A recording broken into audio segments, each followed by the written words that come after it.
Pas disa javësh spekulimesh dhe aludimesh nga mediat dhe fansat, lajmi është konfirmuar. Jonida Vokshi do të rikthehet në rolin e prezantuese së Big Brother VIP Kosova, këtë herë sërish krah Alaudin Hamitit. Produksioni i reality show-ut bëri publik këtë njoftim përmes një promoje të veçantë në Instagram, duke i mbyllur kështu dyshimet rreth formacionit të sezonit të ri.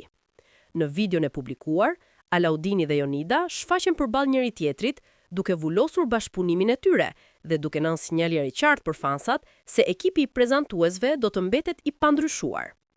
Rikthimi i Jonidës premton të sjellë në ekran të njëjtën energji dhe dinamik që e ka bërë çiftin prezantues, një nga elementet kryesor të suksesit të Big Brother VIP Kosova. Fansat e emisionit kanë shprehur menjëherë entuziazmin e tyre për rikthimin e Jonidës, duke kujtuar momentet më të bukura dhe të paharrueshme nga sezonet e mëparshme. Përveç kësaj, dyshja prezantuese njihet për kimin e fortë në ekran dhe për mënyrën se si arrin të mbajë ekuilibrin midis dramatikës së banorëve dhe argëtimit për audiencën. Sezoni i ri Big Brother VIP Kosova pritet të nisë së shpejti, duke sjellë sfida të reja, surpriza dhe natyrisht bashkëpunimin energjik të Jonidës dhe Alaudinit, i cili tashmë është bërë një trademark i emisionit. Publiku tashmë po pret me padurim ditën kur dyshja do të rikthehet në ekran për të ndezur sërish emocionet brenda dhe jashtë shtëpisë më të famshme në Kosovë.